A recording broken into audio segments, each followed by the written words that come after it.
I feel people are just richer by having an interfaith union.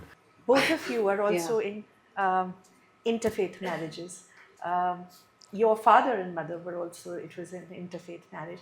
And I remember reading something that your sister wrote about your parents. Huh? She said, their young love blossomed in an even younger, newly independent nation. The fact that they belonged to different religions, languages, or cultures was exciting rather than an impediment. Uh, that was then. We've come a long way. Not in all ways we haven't evolved, as Richa just described. There are so many ways in which we have taken backward steps. So, does an interfaith union today for both of you feel more exciting and less an impediment, or is it vice versa? You wanna You go? go, you go. I mean, for Minnie and me, honestly, see, we're also in a position of privilege. We will not, people will not attack our interfaith marriage the way maybe, somebody in a small town would be today. So it's not that directly that Minnie and I would be feeling any effects of it. But yes, growingly, one is reading about all this in the newspapers, and it is troubling because I have only seen the best of both the worlds. I cannot understand. I feel people are just richer by having an interfaith union. Growing up, I got best of both the worlds. I got to celebrate every single festival in this country. I have gone to the masjid to pray and try and imitate my, relatives from my father's side and trying to do namaz when they were doing it. I have gone with my mother's side to every temple and enjoyed all of it. Right, I had myself stayed an atheist. I decided not to take up either religion, but at the end of it, I was that much richer in terms of my exposure to Indian culture and Indian traditions because I was in a mixed marriage. Um, and even my children, I feel, are that much richer because of that. And when I think back and I say, if I didn't have that kind of exposure, would I be the same person?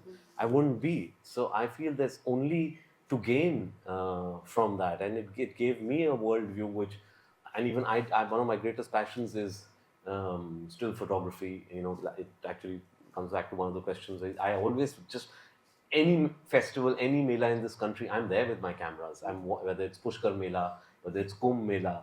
In fact, strangely, this time I was asked a question, and I've been for 3 Kumbhs, but one, reporter decided to ask me and said, "So you're a Muslim, why did you come to the Kumbh Mela?" And I said, "Since when did this become about religion? This is about Indian civilization.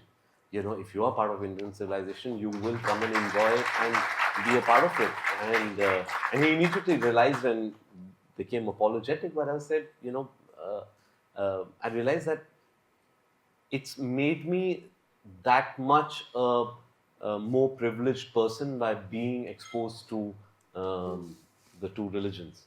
So I can only see goodness in it. Yeah, same. I mean, I love being in an interfaith marriage. I think it is exciting. I get to learn so many new things. Like, uh, my dad is Punjabi, my mom is Bihari, so that in itself was a unique combination when they got married in the 80s.